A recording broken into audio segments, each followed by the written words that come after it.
ምሳሌ የምትታከምበት የመጨረሻ ሰዓት የደረሰ ይመስላል።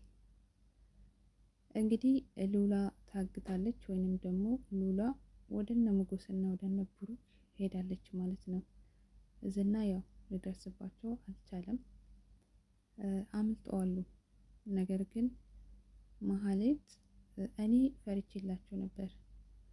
ምክንያቱም የነ ብሩክ ቤት ውስጥ ከሆነች ሉላ ዝና እንደሚመጣ እርግጠኛ ነበርኩኝ። ምክንያቱም እሱ ቤቱን አያውቅም። መሀሌት ግን አለች። ቀጥታ ቤት ድረስ እዛ እንደምትመጣ እርግጠኛ ነበርኩኝ። ነገር ግን እነ ሞገስ እንደሚመጣ አውቆ ሉላን ሌላ ቦታ ይዘዋት ሄዷል። እንደተፈራም ዝና መጥቶ ቤቱን አካሎ ፈልጓት አላገኛትም። ነገር ግን ዝና ስናደድ ፊቱ ደስተኛ ይመስላል። ግን እኔ ደስ ብሎኛል።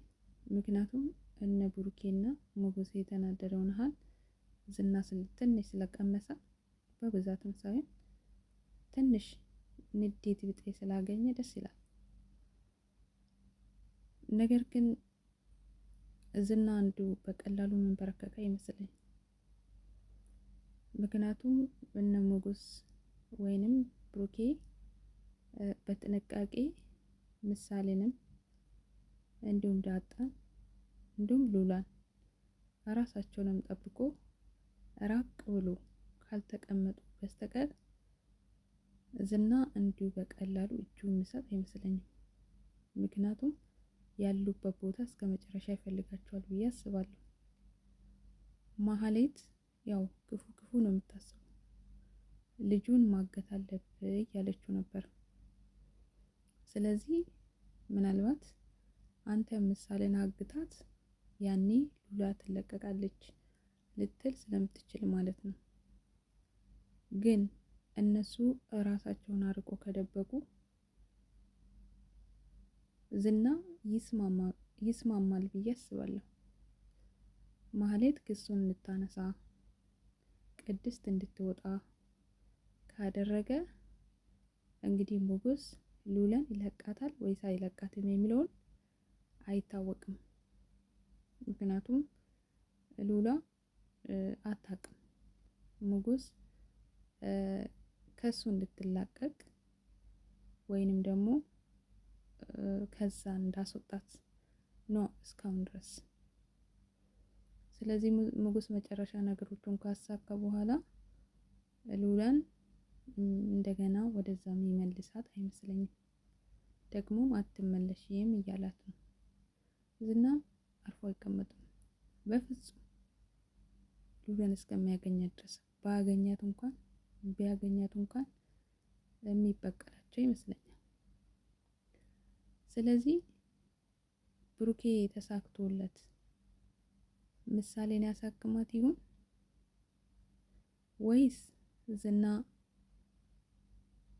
መሀሌት ክሱን እንድታነሳ ቅድስትም እንድትወጣ ሳያደርግ በፊት ሉላን ይወስዳታል?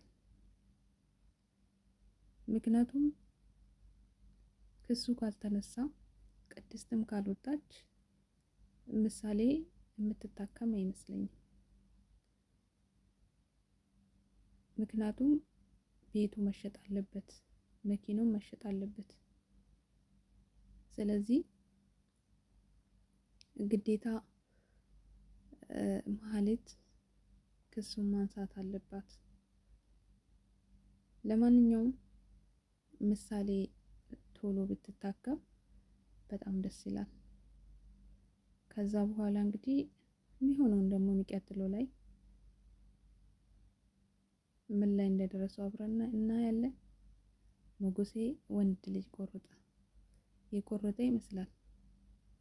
ዝና ግን በትንሹም ቢሆን ስለተናደደ በጣም ደስ ብሎኛል። ቅድስትንና ምሳሌን ስላላየዋቸው ናፍቀውኛል። ያው ቅድስት ግን ብዙ በጣም ትልቅ ዋጋ ነው የከፈለችው፣ ትልቅ መስዋዕትነት። እንዲሁም ዳጣ ምስኪን ማንነቷን ትፈልጋለች በውስጧ። አያችሁ፣ ማንነት ጥያቄ ይሆናል።